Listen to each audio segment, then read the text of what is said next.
Coming up on today's edition of Locked On Eagles, the 2022 schedule has been officially released. Gino and I are going to break it all down coming up next right here on Locked On Eagles. You are Locked On Eagles, your daily Philadelphia Eagles podcast. Part of the Locked On Podcast Network, your team every day.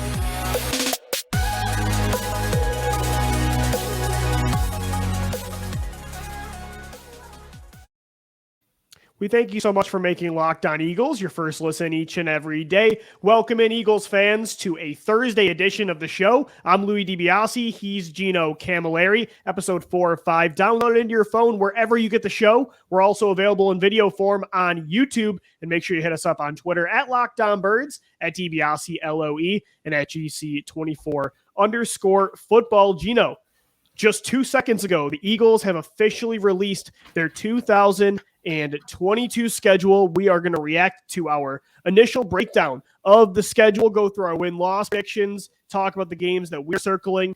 Let's take a quick initial look, though, at the schedule. And what are your initial thoughts, man? Week 1 at Detroit against the Lions, a primetime game against Minnesota week 2. I think overall is a pretty well-balanced schedule. And again, this is all on paper, but there isn't really, like, in the recent years, like a really tough stretch, like the gauntlet last year in the fall, and really no like super easy stretch. I just think it's pretty well balanced. And you look at it in terms of travel, I don't think it's that bad overall. I mean, you start going to Detroit, that's a plane ride. Then you'll get on a bus to go to Washington. You're going to go to Arizona after that, then Houston. And then after that, Lou, as far west as you're going is Dallas at the end of the year. So this team is light on travel outside of the Eastern time zone. They have it very well together, and they're going to have it good in the Central time zone as well when they play Indianapolis. They're in week 11. But I look at it right now, Lou, and I see that week 7 bye. That's always what I look for. And I like to see how things shake out after the bye if you have a tough stretch down the road. I mean, there's a maybe 1-2 game stretch where you're like, okay, back-to-back playoff teams in Green Bay and Tennessee. Right. Outside of that, you're playing teams that weren't in the playoffs last season, and you're going to get these teams week after week. And to start out with Detroit, then Minnesota, then Washington, then Jacksonville, Lou, that's where the expectations are going to kick in right away, and we're going to be able to say, don't start slow. And this is an opportunity, Gino. This team has not started fast since 2017. And when you look at this start, and again, it's on paper, I think Washington's going to be a lot better than they were last year. I think so is Jacksonville. I think Detroit's even going to be improved, but this is an opportunity you look at before that bye week, those first 6 games of the season, where this team should have an opportunity to not put themselves in a hole like they did last year when they were 2-5, and in 2020 as well, 2018. They just haven't got off the fast starts, man. And so I think overall, I think the toughest stretch you could look at is the one you mentioned. Like, you got Green Bay and Tennessee back to back, and then after that, it's followed by a 3-game road trip to New York with the Giants, the Bears in Chicago, and the Cowboys in Dallas. But overall, it's not like last year in October where you had to play Tom Brady and Patrick Mahomes and Justin Herbert and Derek Carr all in like a 6-week stretch. Overall, and again, this is all on paper, but I think this is a pretty good-looking schedule. And Gino, you talked about expectations. 5 primetime games this year, only 2 last year. Yeah, I said the number was 4 to you. I think I texted you. I figured that it'd be 4 or 5 is great. I mean, I see one pivotal schedule matchup that if they have a letdown in this game, I don't know what to say about this organization. After they play Houston on that Thursday night game, 11-3, after they play Pittsburgh the week prior, they don't play Washington till the following Monday on the 14th, Lou. So they are going to have nearly 11 days to get ready to prepare for Carson Wentz to come back to Lincoln Financial Field on Monday Night Football. I cannot wait for that. And Doug Pederson returning with the Jaguars week 4. Yeah, man, that's perfect. The NFL got that right, making that game against Washington primetime. That's going to be Monday night. As you said, the Houston game is Thursday night the week before. The week 2 primetime game against the Minnesota Vikings. That is also Monday Night Football. So they have 2 Monday night games this year, a Thursday night, and then 2 Sunday night games, week 6 against the Dallas Cowboys, and then week 12 against Aaron Rodgers and the Green Bay Packers. So, Gino, you talk expectations. The NFL this year sees the Eagles, and, it makes sense. They made the playoffs, and they had one of the better off seasons of all NFL teams. The league expects this team to be pretty good.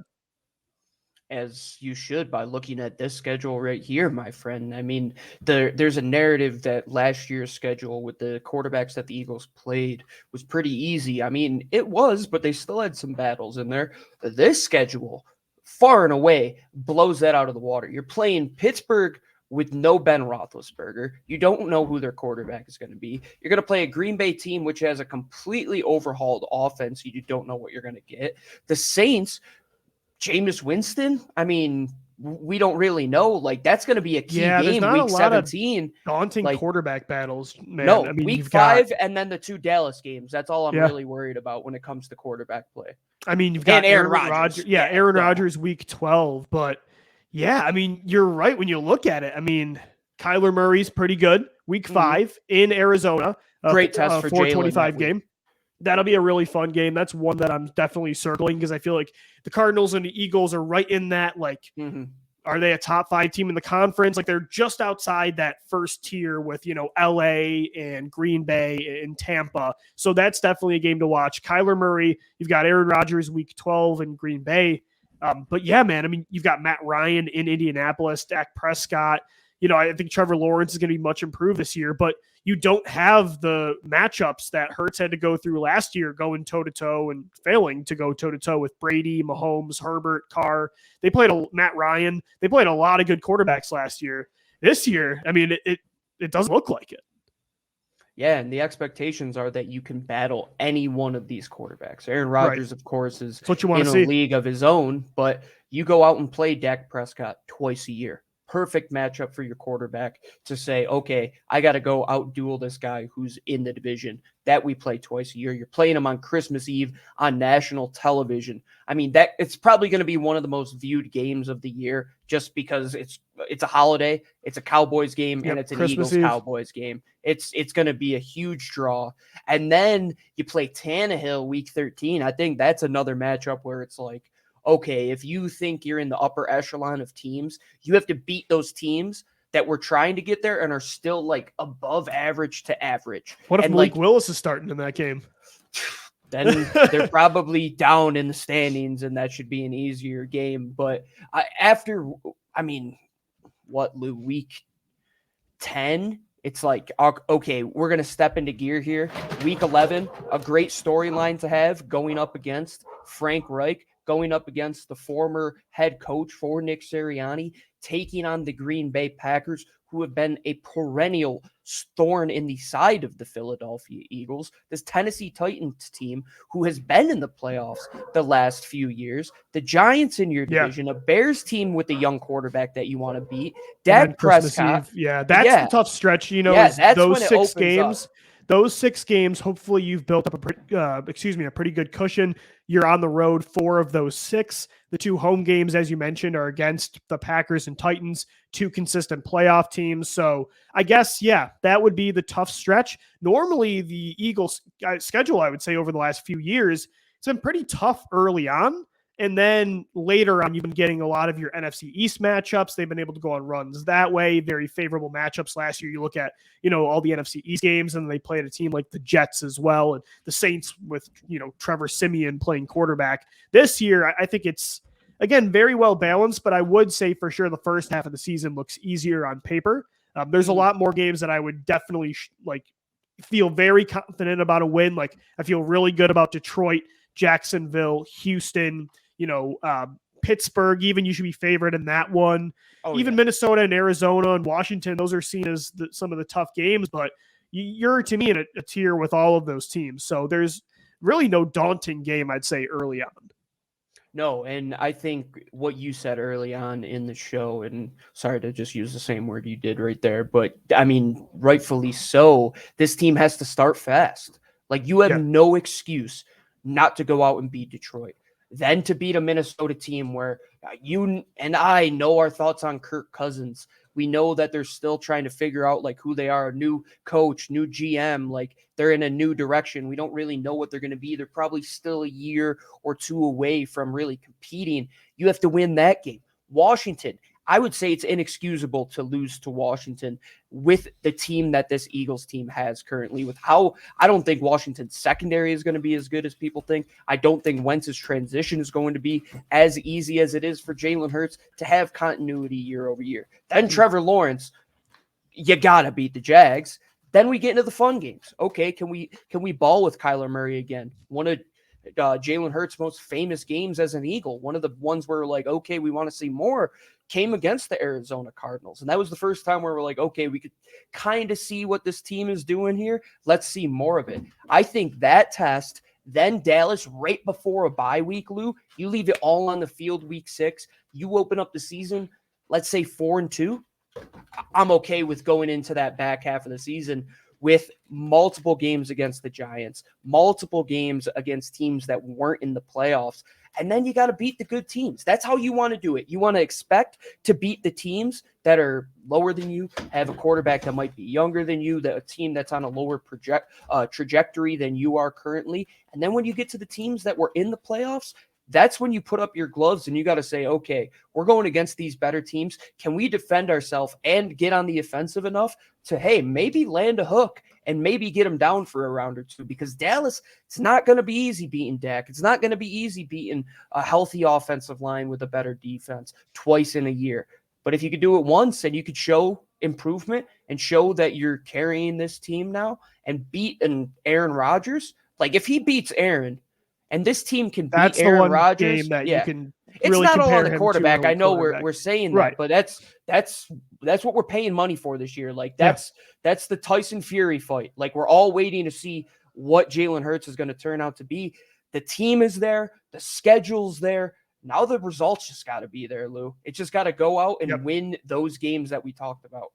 We'll get into 3 games each that we are circling for different reasons coming up next right here on Locked On Eagles. The 2022 schedule officially out. We'll also get into the inevitable and, often useless, but fun segment 3 of doing the win-loss predictions coming up next right here on Locked On Eagles. And guys, today's show is sponsored by Rock Auto. At rockauto.com, you can choose to save time and money on your vehicles. Don't choose to spend 30, 50, even 100% more for the same parts from a chain store or a car dealership when you have rockauto.com at home, on your computer, and in your pocket on your smartphone. It's a family business that's been serving do-it-yourselfers for over 20 years, and their prices are reliably low for every customer.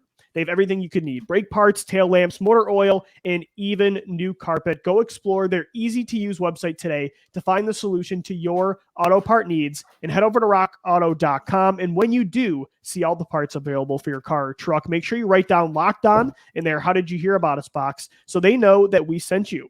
Amazing selection, reliably low prices, all the parts your car will ever need. Visit rockauto.com today.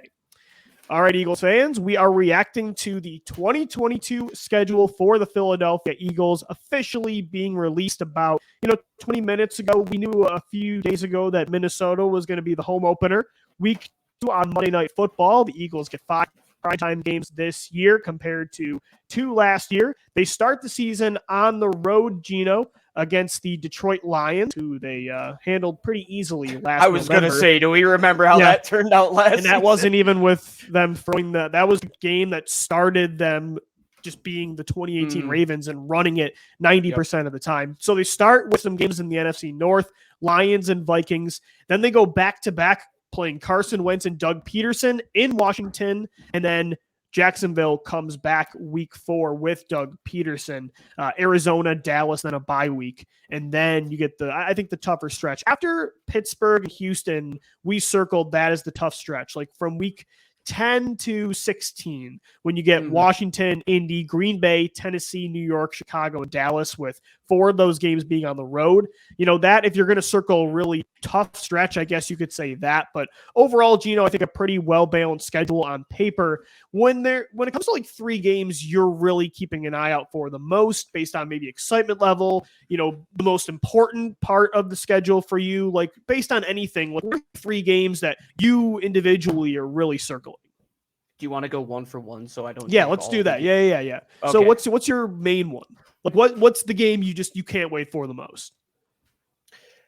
I would have to say, like, I know the Wentz game is like one I really would like to look forward. I mean, it's a little far down the tunnel when he comes back to Lincoln. I hate that the first game's in DC. That's kind of anticlimactic to me. I wish they would have started things off in Philly, but yeah, if the NFL had any sense, you would think so. Yeah, I mean, you hit it right with the Monday night game. Just make that game week 3. Yes. I don't know. I think week 5 against the Arizona, you're going down to the desert. It's a fast track, man. Like I feel like that's one of those games where you're going to sit back. It's probably going to be the America's Game of the Week at 4:25, I would presume. It's a Fox game between 2 NFC opponents. That's a 30-point side per team game right there, Lou. And just to see the components of offenses on both sides and how fast and young these teams are developing on defense. Like the Cardinals are just going to get younger and better on defense because their core on offense is there. And we know how good that offense is going to be with all the pieces they continue to bring in. Let's put your horses up against our horses and see who can run faster on a wide open track down in the desert, man. It just seems like the game is faster there. I always remember that NFC Championship when the Eagles were down there, and I felt like Larry Fitzgerald could have ran like a 4.3 when he was running down the field. He just looked lightning fast, and I can't wait for that one because I always have a place of like bitterness for Arizona because for a while, like we got whooped by them. They were like the Seahawks before the Seahawks were for us. And they were our first real heartbreak. We're younger Eagles fans, me especially, a little younger than you, but 2008, I mean, I didn't really go through, as a coherent sports fan, the NFC title losses in the early 2000s. Oh, I did. So that game against Kurt Warner and Larry Fitzgerald, that was like my true first heartbreak with the Eagles. So that game is interesting, Gino, because again, I feel like the Eagles and Cardinals, you could say, are 2 of the best teams in the conference, very talented on offense. The Cardinals add Hollywood Brown with, DeAndre Hopkins and Rondale Moore. The Eagles add A.J. Brown with Devontae Smith and Dallas Goedert. They've got Zach Ertz as well. A lot of reunions, huge day for fantasy. Yeah, huge day for fantasy that day. Mobile quarterbacks as well. Teams that you're like, there's the ceiling is top team in the conference, but the floor is a little lower than Green Bay, Tampa, and LA. So I agree. That's like your first big test early on in the season to see where you're at against a team like Arizona, who is of, similar strength to you. So definitely excited for that game. And again, I want to see Jalen Hurts and what he does against really good quarterbacks this year. And as you mentioned earlier, outside of the game against Green Bay and Arizona, those are 2 of them. So you're definitely circling those based on how can Jalen answer back if like he's in a shootout this year, when last year, every time that opportunity presented itself, he kind of failed. So we'll see this year if that does change. So I agree with the Arizona game. And I think we would both agree, the Wentz return and the Doug return. I mean, when you have 2 guys that were instrumental in helping you win your first ever championship. And in 2016, like that was the head coach and the quarterback, the franchise quarterback coming in at the same time. That was the new era of Eagles football. I can't wait for both of those games. I can't wait for that entire week of content. And I can't wait, Gino, for the reaction of the fans. I think it's going to be very different, although I would give both a standing ovation. Doug, to me, Doug Pederson is going to get a Dawkins-like standing O. Carson Wentz, I think, is probably going to get booed out of the building. So, but I can't wait for those returns, man. And Ertz, as you said, Frank Reich, a lot of Super Bowl reunions from that 2017 season this year. Huge storyline year. And that's the one thing about the NFL that they do get right is that they will put the storylines together, man. Like, and they kind of just work to themselves because the schedules are made years and years in advance, but how they kind of sequence them. I think that Washington game, then the Colts game was kind of done on purpose a little bit. I mean, I wish it was a home and home. Man. That would have been perfect. I mean, what a great 2 weeks would have gotten a ovation. I think Frank Reich would get a standing O in Philly as well. I really do. And that'll be fun when in 4 years if he's still there to see. Right. But I think when you look at the quarterback situation, that's great, right? I look at one game in particular when it comes to defense. I look at that Pittsburgh game because Pittsburgh to me is the perfect defense that I want to run. And now with just the hybrid formations that we're going to see from Philadelphia, I want to see how on par we are with getting to that level, because Pittsburgh is just consistently good. It doesn't matter who they really plug and play there. They run their scheme. They run it well. Oh, and they have TJ Watt that they could just rush from the edge, who happens to be a generational type pass rusher, with Minkah Fitzpatrick in the defensive backfield. So I think that one where we talked about with Arizona, it's going to be a high scoring game, even with Pittsburgh not having a true number one quarterback right now. Man, you got to say that's going to be a low-scoring game more than likely. Like, I think Pittsburgh's defense on the road in Philadelphia with a ton of Pittsburgh fans there, it's going to be packed with both sides for the Battle of Pennsylvania. That one, to me, the first time without Big Ben, the first time we've really seen like this next generation of quarterback inside Pennsylvania, this game could really set up the future for like what that state is going to look for going down the road here. I mean, it could be Kenny Pickett versus Jalen Hurts, and both of those guys could potentially be franchise quarterbacks in their respective cities if things go in their way. So I think that's going to be a fun one, and it always is. I mean, I don't hate Pittsburgh fans. I don't mind them because they're in the AFC. I know there is that interstate rivalry between them, but it's always a good game when they play each other. Like even the one when they blew them out, when Darren Sproles had that like little dump off from Carson Wentz, I just don't look back on Pittsburgh games and say 2020, the Travis Fulgham game too, the coming out party for Travis Fulgham. No, that's a good game for sure too. Yeah, Arizona, Pittsburgh, the Jacksonville game with Doug coming back. Carson Wentz returns. He plays the Eagles first week 3, but it's in DC. The Monday night game week 10 is the one I'm looking forward to the most. And I think, Gino, I don't know. For me, I think I see it a little differently with Washington, like how they're built. I think those are going to be really good games. I think Wentz has the best group of weapons he's ever had with, Jayon Dotson, Terry McLaurin, and Curtis Samuel as a receiver trio. I think that's a really good situation to be in. I think those are going to be really good games too. And that's the good thing is like he's on a team that I think, the games will be close, which makes it a lot more fun. The Green Bay game though, man, I mean, that Sunday night game week 12, because that's the best team on paper that you're playing. It's a team that consistently makes it deep into the playoffs. Super Bowl, Lou. Yeah, like, it's the best quarterback. The Super Bowl. And it's later in the season when the Eagles really get hot. I want to see if they can, because that's the game. It's like if they get blown out, even if you're in playoff contention, you make it. You want to know that you can go toe to toe with a team like that, and you don't feel the same way you did heading out of that wild card loss last year against Tampa. So that game, I think for that reason too, it's like a gut check time game against the Packers. Yeah, and I think it same thing kind of for that Saints game, which we haven't talked much about, even though they're going to be rolling with Jameis. And Hurts has the Saints number, man. I'm not scared about that game at That's all. What I'm saying. Like, and that could have huge, I mean, impacts on both teams, because you look at the NFC South right now, right? Like if it's Tampa Bay, and then whoever wants to win some games there, it very well could be New Orleans with how dominant their defense is probably going to be this season. They got more weapons on offense. Michael Thomas will be back.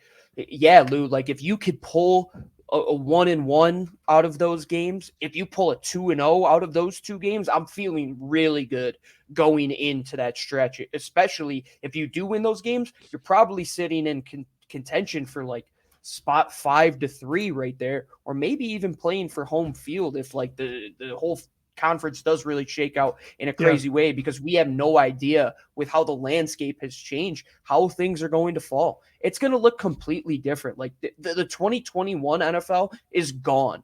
Like the 2022 NFL is going to be such a new, wide open landscape. I'm just excited for it to play out, because there could be a game like that Colts game. I keep looking over it, but then I'm like, man, they very well could like trip up in that game. Like Matt Ryan could go there. Matt Ryan could just boat race him out of the building. Like they don't show up after that Washington game. Like the energy is just coming high, down looking from forward. That game. Yeah. Like that could be a trip up game. Even the Houston one, looking down the road, it's like, oh, we got a short week after Pittsburgh. Yeah.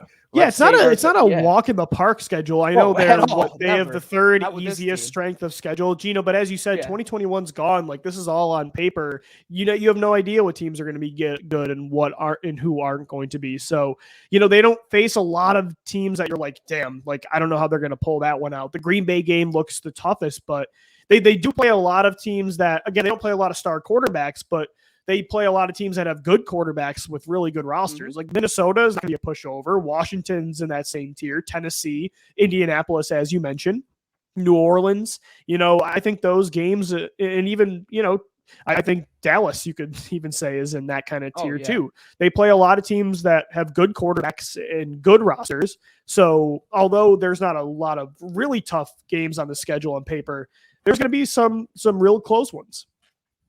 I 100% agree with you, Lou, and especially with this team. Like when we go through our win-loss, like we do it for the show. We do it to just go with what's going on right now. But so much is yet to change in terms of the roster. Like a lot of the OTAs haven't happened yet. But you have to look, and how I look at it is stretches. Like look at it in the individual stretches. Like before the bye, can you be trapped up in a situation where you have an early bye and then you got to run down the table for 8-9 weeks, and week 7, that's one of the earliest ones that they've had in the past couple of years. It's usually been week 8 through 10, I think the past 3 or 4 years, if I'm not mistaken, because they had that week 4 one back in 2016 when Wentz was a rookie. It was super early and they lost to Detroit. We all know how that went.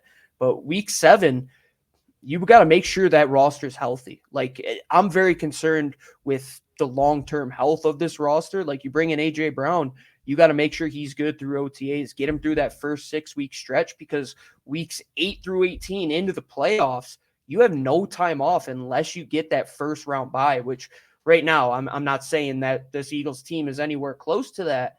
But if you want to push for the playoffs and be anything outside of a wild card team, you're going to have to be fully healthy. And right after that bye week, if things do start to crumble like in the past, I'll start to get worried, especially with that stretch that is going to come. But looking up, you do have the easiest schedule in terms of past season strength of schedule. You are playing teams in your division, which I believe you've become better through the draft, through free agency to go and beat. Like the addition of Jordan Davis, the addition of Nakobe Dean, the addition of Hassan Riddick. I mean, all those guys sound like they are guys that could beat Dak Prescott, guys that make a defense better to defend CeeDee Lamb, to defend an Ezekiel Elliott behind an offensive line like that. All the weapons Washington has. And I think quarterback situation is one thing, Lou. You're playing a lot of good young wide receivers in this schedule. You got Justin Jefferson. You're going to play Jameson Williams, who was just drafted by the Detroit Lions. You're going to play Chris Olave. You're going to see CeeDee Lamb twice a year. You're going to see Jahan Dotson. It's all about seeing if you have the dogs. Like, do you have guys that can run? Do you have guys that love football? And do you have guys that can stay healthy? I think all 3 of those things are super important in this schedule in particular. It's not going to be an easy one, even though the schedule says it is, whatever Vegas wants to say. They're opening week 1 as a 4-point favorite over Detroit right now, Lou. The Detroit Lions, we know what we think of them. Hey, the NFL is the NFL for a reason. You got to go out there and beat that team. And 2021 is coming on, man. Like I'm so juiced up. Like I'm usually like in the dog days here in May. Like now that this is out, like I'm ready to see how it plays out, because this is the make or break year for a lot of parts of this franchise, in my opinion. All right, man. We got win-loss predictions, coming up next right here on Locked On Eagles. And as I said, the draft is come and gone. The schedule has just come out. The Philadelphia Eagles are opening up on the road as 4-point underdogs. Just kidding. They're 4-point favorites. Are you kidding me? The Eagles are always favorites, but they were dogs a couple of years ago. And we bet on them no matter rain or shine, Sunday, Monday, Tuesday, Wednesday, whatever day they are playing. The Philadelphia Eagles, we bet them over at betonline.net, the official sportsbook of the Locked On Eagles podcast, the entire Locked On podcast network. Take your phone. It's a little handy thing right here. Go on your laptop, type away, go to betonline.net. Go to their easy-to-use interface, sign up today, and you could go in there and bet any sport that you want. We've talked about all the player props that you'll be able to bet week one when the schedule comes. Well, now that the schedule's out, you'll be able to start betting those week one props. You're going to be able to bet on the preseason as well, Lou. That's how you know you love football, when you're betting on the preseason. It's going to be here before we know it. It's the middle of May, folks. Football starts early August. I can't wait. But if you want to stay busy in the meantime, you got NHL playoffs, NBA playoffs, Lou's watching the 76ers get their butt kicked the last few games here. Outside of that, you could bet on soccer. You could bet on anything else that's going on. And make sure you do it at betonline.net, the official sportsbook of the Locked On Podcast Network, because BetOnline is where the game starts. All right, Gino, let's do, and again, this exercise is kind of irresponsible because it is all on paper, but we have established that. So we all like walking on a treadmill backwards. Right. It's like, you can do it, but should you do it? Yeah. But it is fun to see, like, on paper where you think this team is at compared to, the rest on your schedule. But again, 2017, I love to use that one because I had them going 9-7, and they won 13 games. They were the 1 seed and they won the Super Bowl. So again, it's May and we really don't know, how good these teams are going to be, but let's just go through it on paper and see where we think this team is going to be at record-wise. We'll do the win-loss predictions, and we'll start here with the home opener, or I should say season opener, on the road in Detroit against Lions. Gino, I think this is going to be a good win to start off the year. By the way, the first time since 2016 that the Eagles have not started the season against Washington or Atlanta, which is kind of wild. I love that. I'm so over opening up me too. Against both of those teams. Yeah, there's 32 of these things. Like, can we change it up? We got the same 2 for the last 4 years. No. And I know why they did it with Atlanta in 2018, because it was a rematch of that divisional round game. But yeah, man, and it was so redundant after 6 years. This game reminds me a lot of that Jacksonville game. I think Nick Foles, the first year when he started in 2014, they started off slow, come back and put up a they were down 17-0. Chad Henne. Yeah, talk about an all-time trivia question. Like, name the quarterback who started that game. I think this game, you go against Jared Goff, you do a lot of the same things you did last year, implement a lot of that high-profile passing offense that you got now. A game inside a dome. You want to talk about opening it up. Let's start fast. Let's start quick. Sirianni going year over year. You have the continuity. You're going to have a full offseason for Jalen to have we haven't talked about this, Lou. Jalen Hurts, for the first time since college, like way back in his days in high school, has had an offensive coordinator for consecutive seasons. Like, it's bananas, man. He's going to have the same play caller year over year, which is great to see. So you're going to open up that game with a huge win, in my opinion. All right. Minnesota, I think they're going to start off the season 2-0. I think they're going to get that win against the Vikings. So that's a pretty favorable 2-game stretch. I always want to beat Minnesota more than most teams. I think 2017, when they stood on those steps, it was one of the most disrespectful things I've ever seen fans do. And then we go into their building and they beat them. And then we've not had great success against the Minnesota Vikings since that day. And the Justin Jefferson thing, that's going to be fun seeing just that, like, those 4 receivers go at it, man. Like, that's going to be another good game where I could see it coming down to a field goal. I always feel like Minnesota comes down to a field goal. I would probably say 1-1, but primetime at home, first game of the season, 2-0 for me. Like, I think they start hot going out. A 2-game win streak going into that Washington game where energy is going to be a little high. So we got Wentz coming back against Philly. It is in DC, but you've got the Wentz reunion game, and then you've got the Doug reunion game in back-to-back weeks. Gino, I think they lose that first game against Wentz, and then I think they beat Doug and the Jaguars at home. So I'll say they start off the season 3-1. Yeah, I was going to say the same exact thing. Like, you could flip-flop it. It'll be tough to start a year 4-0. Like, even 3-0 is difficult. I mean, even winning a game is difficult in this league, let's say. And to do it with so much emotion, like, Doug coming back is going to be a huge story. Like, there's still guys on the team that were coached by Doug Pederson, of course. The Wentz thing in its own right, we know how that's going to go. I would like to say they beat him, but the Eagles tend to be on the wrong side of these things. I always think back to like Deshaun Jackson when he came back with Washington. All he said to his dad was, "I want to go for a." He said that quote. I'll never forget it. "I want to go for a buck and a touchdown," and he did exactly that. Did just that. Even McNabb beat him in 2010. Yep. McCoy didn't, though. Sam Bradford and Nelson Aguilar, actually. That was a close game. That McCoy game was too close for comfort. Here's trivia. Can you remember who had the game-winning interception? There's no way. That was... a former Stanford safety, my man. Stanford? It was on Oh my God. Taylor. I know exactly. I know who he is. I'm blanking on his name. Just say his name. Ed Reynolds. Ed Reynolds. Yes. Oh, dude. Yes. As soon as you said it. All right. So we both have them at 3-1 before the bye week. Gino, they've got the Cardinals at in Arizona and then at home against Dallas. That's a tough 2-game stretch before the bye. I think they split that. I'll say they get the win against the Cardinals and they lose against the Cowboys. So they're at 4-2. I was going to flip them. I'm going to say they lose to Arizona going on the road after the whole Doug thing. The Cowboy game is like, okay, we're playing the division now. These are when the games matter times 2. Like, they count as 2 wins. When you look at the record book, we're going into the bye week. That's going to be, to me, was this team prepared knowing that they have 2 weeks before they play their next opponent in arguably one of the biggest games of the season?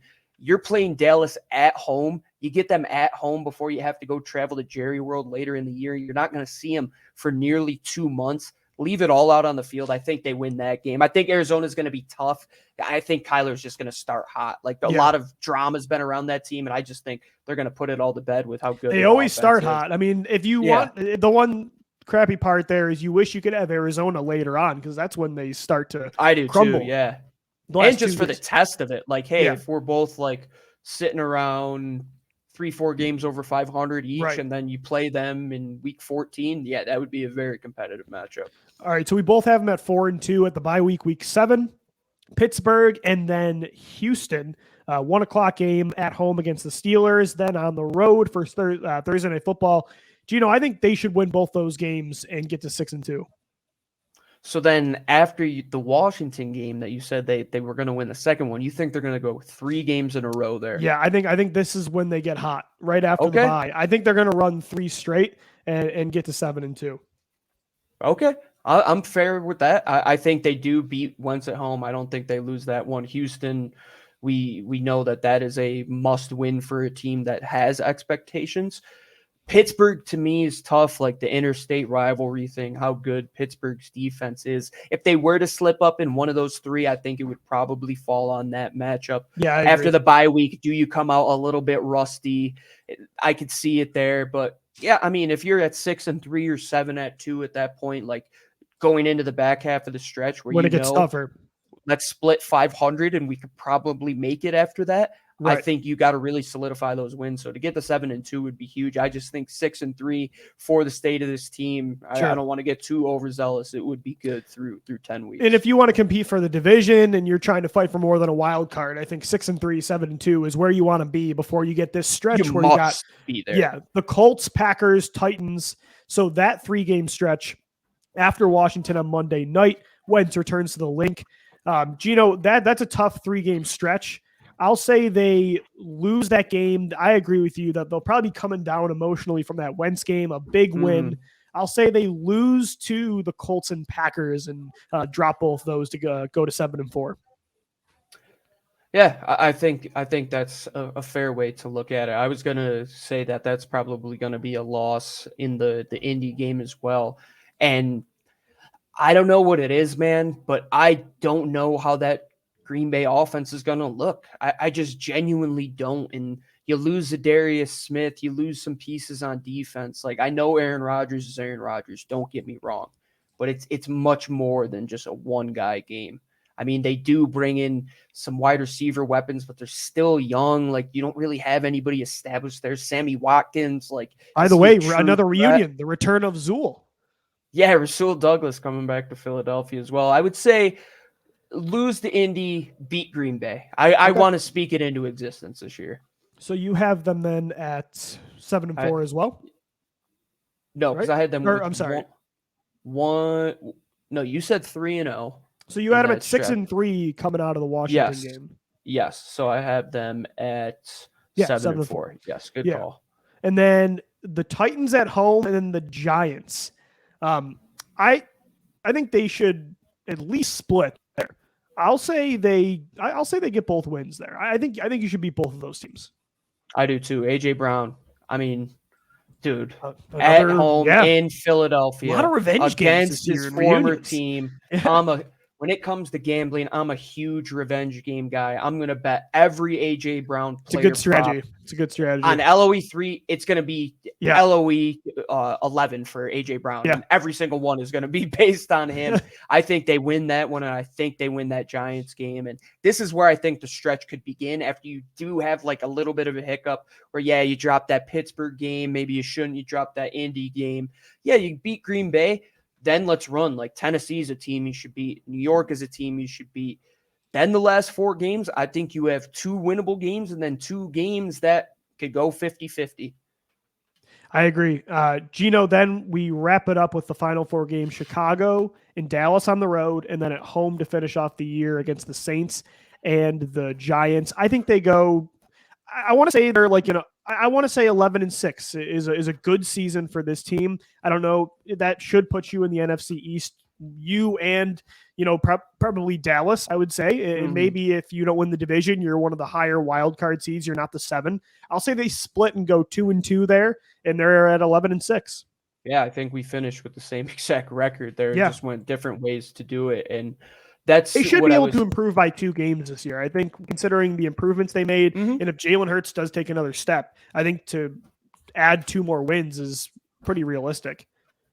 I would have to believe that when you look at the structure of the NFC, the whole landscape of the league and pieces moving around and who's acquired who and looking at those rosters, Lou, we're going to have a discussion about the Chicago Bears and their wide receiver situation being worse than what Carson Wentz had in 2016. Oh my gosh. It's got to be close. Darnell Mooney's great, but it's a really bad situation to be in. Poor Justin Fields, man. Again, some quarterbacks can be really set up to fail, but there we go. The 2022 schedule is officially out. Thank you all so much for tuning into our schedule breakdown. We got another show for you tomorrow as well.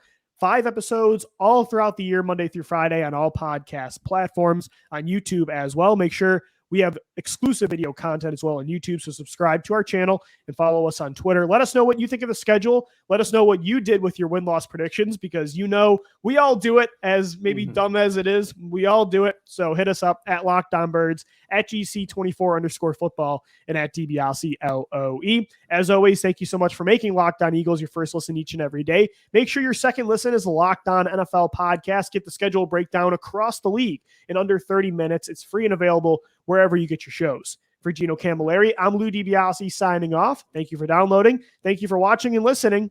And let's go, Birds. Fly, Eagles, fly.